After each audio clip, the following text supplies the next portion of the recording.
again, Guyana, and welcome to another edition of West Side Story. Actually, it's the first edition of West Side Story for the year 2018, and we trust that you all would have had good holidays, and we wish you a very happy and a prosperous 2018, also a productive one. Today we begin our program right here at the Regional Democratic Council office of Region 3. Of course, this office is no stranger to those of you who are regular viewers of West Side Story.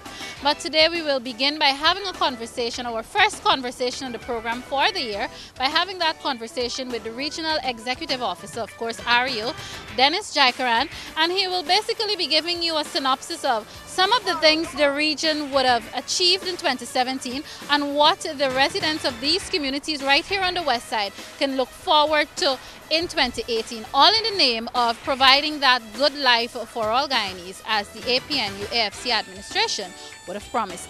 Of course, I am Malika Ramsey inviting you to stay tuned. Of course, this is West Side Story.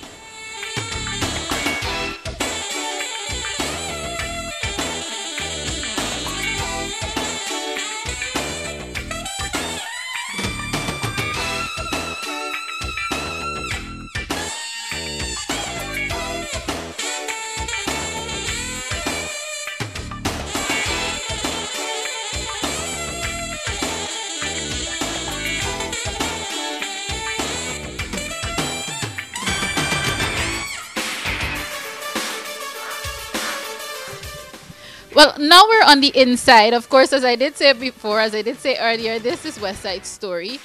Today we're on the inside of the office of the Regional Executive Officer, Mr. Dennis Jaikarran, who of course is no stranger to Guyana. He's no stranger to this region.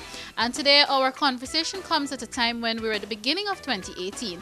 And we are going to have him talk about some of his, well, I shouldn't say his, but the region's greatest achievements for 2017. And of course, we'll have a projection of what the people of this region, the people of the West Side, can expect going forward in 2018 in terms of things that will benefit them and indeed provide that good life that the current administration has been promising and has been delivering on.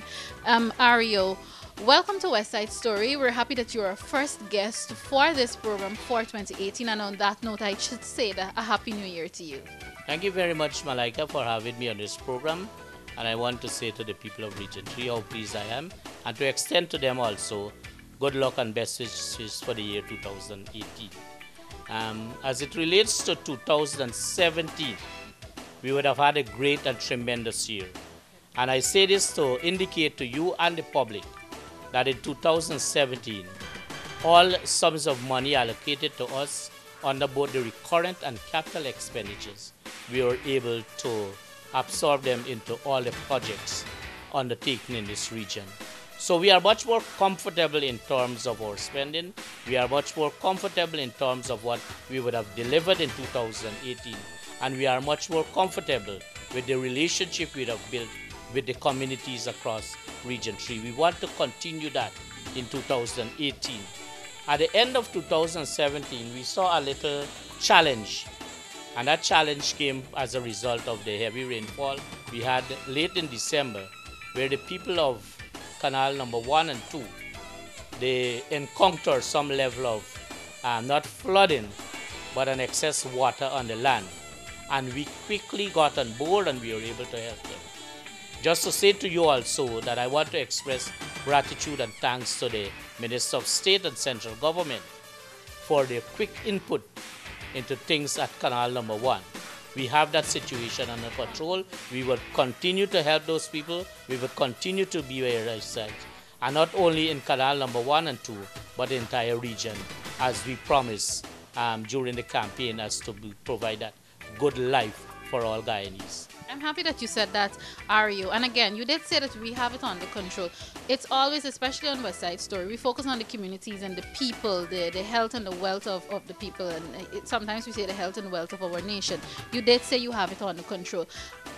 We all know that we can't prevent, we can't stop natural disasters. I don't know if you're in a position now to talk about maybe some of the specific measures to alleviate the burden whenever there is probable flooding again. All right, 3 things I want to say quickly. One is that immediately after the Minister of State visited, I had a special meeting with the councillors and residents of Canal number 1 and 2. Out of that, we came up with a plan of action to deal with any other flooding that might be in that area. One would have been that we provided our mini excavator to do the internal drains. Those mini excavators are still on the ground doing the internal drains, and they are supervised by the NDC. So that is showing collaboration between the regional administration and the NDC. So I want to thank the NDC here for that level of cooperation and support they've given. In terms of the two main canals, the NDIA, that has full responsibility, they are working with us and the NDC to ensure that they are periodic cleaning of that canal in terms of removing whatever excess weeds there might be to cause that level of high level of water in the canal. I notice I'm not using the word flooding because it is not flooding, so to speak, but it is as a result of the high water that might be there. REO, another issue again, and this is viewers again, we're talking a bit about 2017 and what to expect in 2018, even before we move on to 2018. In 2017, West Side Story would have, of course, as you know, West Side Story would have visited a lot of the communities, and people are still complaining that their communities are not, for want of a better word, properly regularized, in that there are roads to be done, and you know, what hope can you give people, residents on the west side now, in terms of having their roads fixed? And I know Parfait harmony is always an issue. All right, two things about that. There are some roads that are going to be fixed in Region 3 during the 2018 budget. But to bring some hope to the people of Region 3, is that there are two big schemes. One would be Parfait Harmony and the other would be Tushin. Those schemes are still under the control of the Department of Housing, Central Housing and Planning Authority. We are in steady negotiation and discussion with them so that the plan of action, a program can be put in place for the upgrade of not only the streets but the other infrastructure in those two communities. So we want to bring some relief. We are in discussion with them, and at the level of the region, we are providing machinery for both cleaning of the canals and grading of the roads. So we are part of that kind of development, and we want the people of these two schemes and the other schemes, so to speak, to have a little bit of patience with us. Things are going to happen. It would take some time. It can't happen one shot, but it is going to happen. But we ask of you to bear with us. There are limited resources they are working with. Whatever we work with, we want to ensure it gets on the ground there so that people can be satisfied. All right. Let's talk about the feedback. What sort of welcoming feedback that you've been getting from members of the communities on the west side, in terms of what the region and, of course, in collaboration with government and so on, would have done to indeed better these communities? Well, let me answer the question this way. The feedback would come via two ways. Very many groups would visit the office of the REO, expressing gratitude and thanks. Right now, lying on my desk is a letter of thank you from the people of Aliki. As a matter of fact, within the next hour, I would be leaving for Aliki, Saksakali, Lanabali, and Birshabali, meeting the farmers there, because for 2018, the region would be doing a number of canals that were not attended to for the last 20 years. It is sad to say it, but they have lost their crops.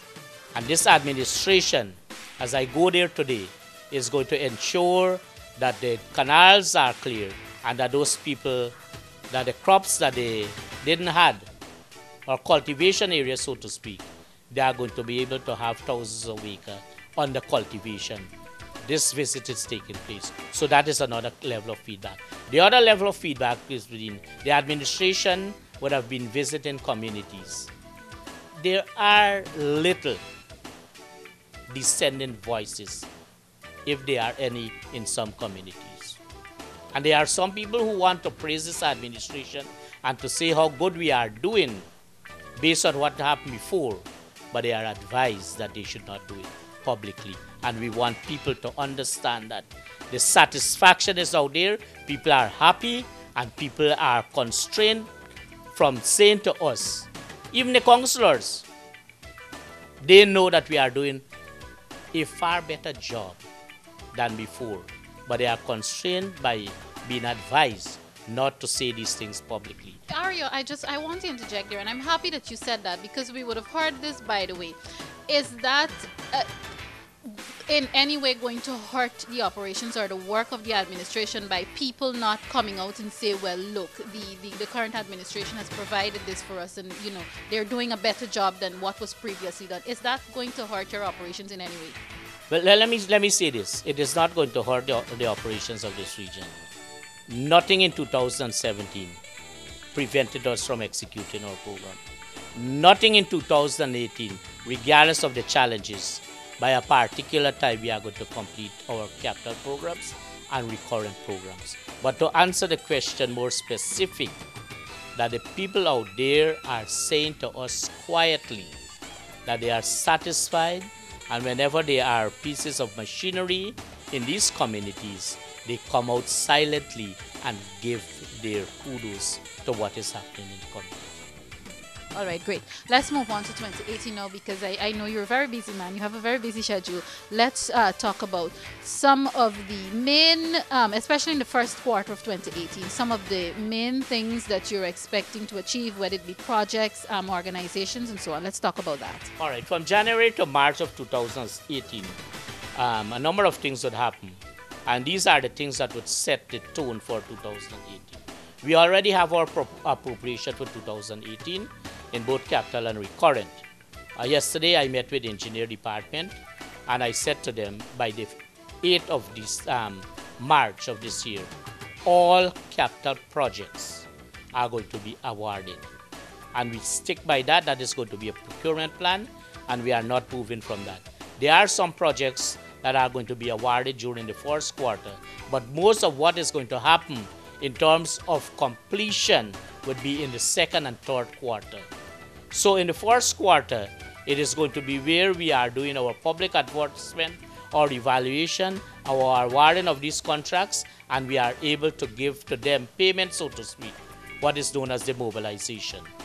So it is going to be very quick in the first quarter.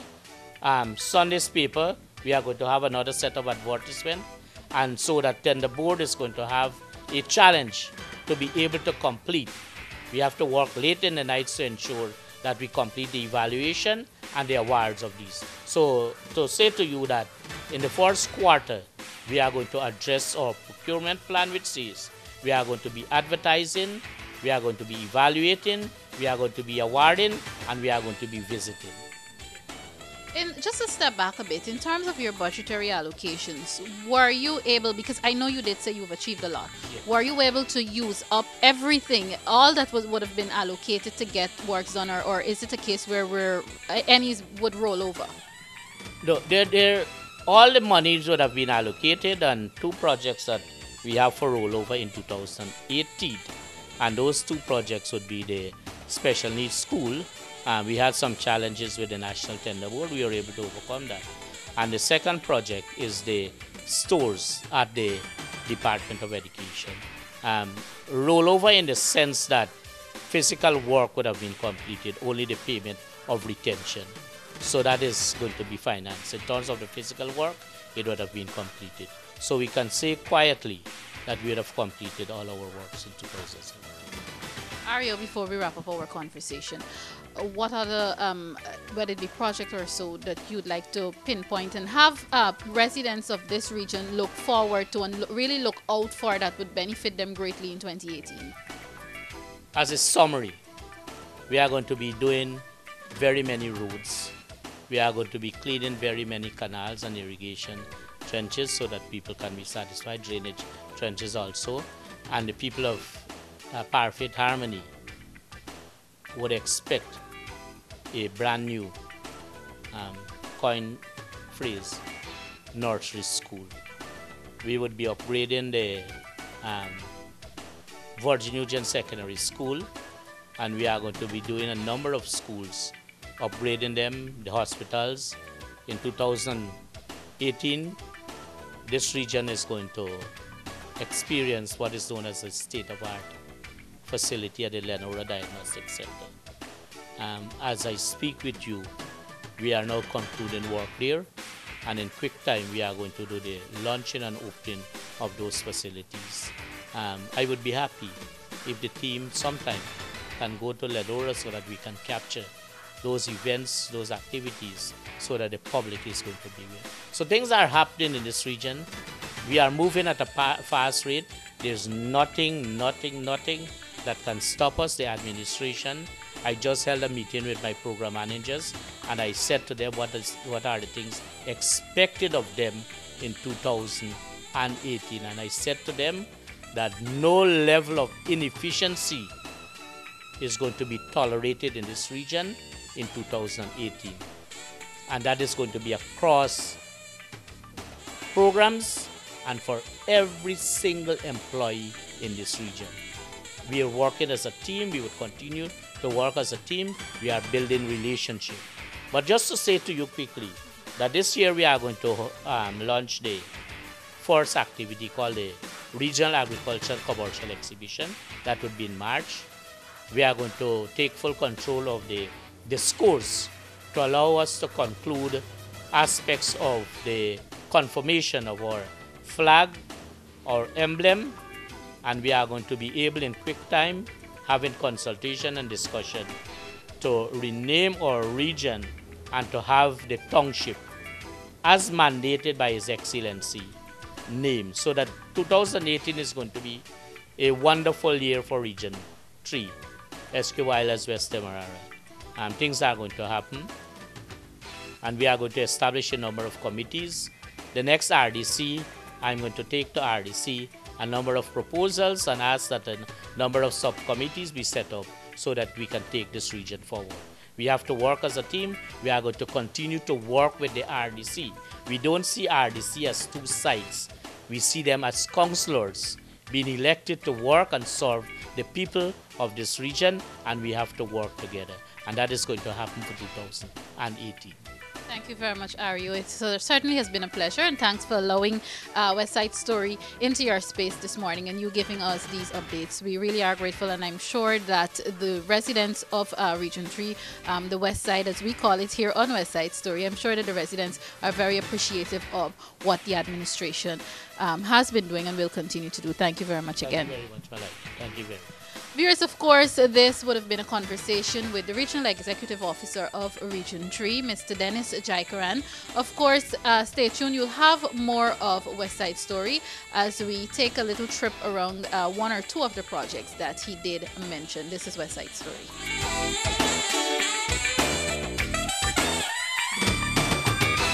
Thanks very much for staying with us here on West Side Story.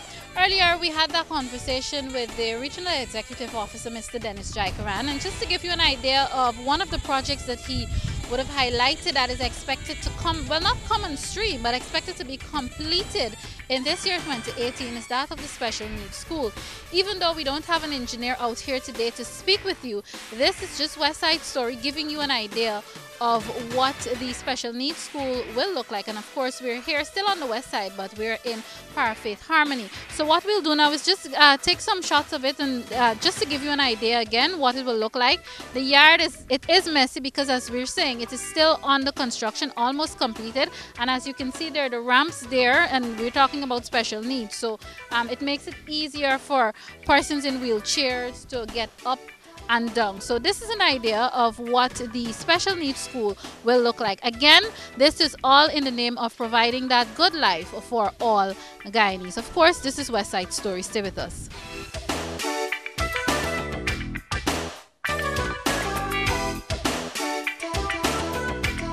Unfortunately, we are almost at the end of today's program, but one of the things we wanted to do here on West Side Stories, after that conversation we had earlier in the program with the Regional Executive Officer, Mr. Dennis Jaikarran, we wanted to bring you out in the fields to show you some of what he's talking about, what communities in this region can expect. And we're still here in Parfait Harmony. Of course, this is the same village with that special needs school that we told you about earlier. As you can see behind me, there are two excavators working, and this is basically to promote proper drainage. You can see our cameraman a little later on will pan in some areas where drains have already been dug. So what is happening behind me is some of the things that you can expect to happen at least for the first quarter of 2018. All of this is to ensure that people are comfortable. When it rains, the water would run off quickly, run off easily, so that there wouldn't be flooding, or in some cases people refer to it as accumulation of water. It's all about bettering the lives of those persons, residents, citizens living in these communities right here on the west side. So again, this is just to let you know what is happening, give you a visual idea of what is happening. It's not only projected, but the works have already begun right here on the west side.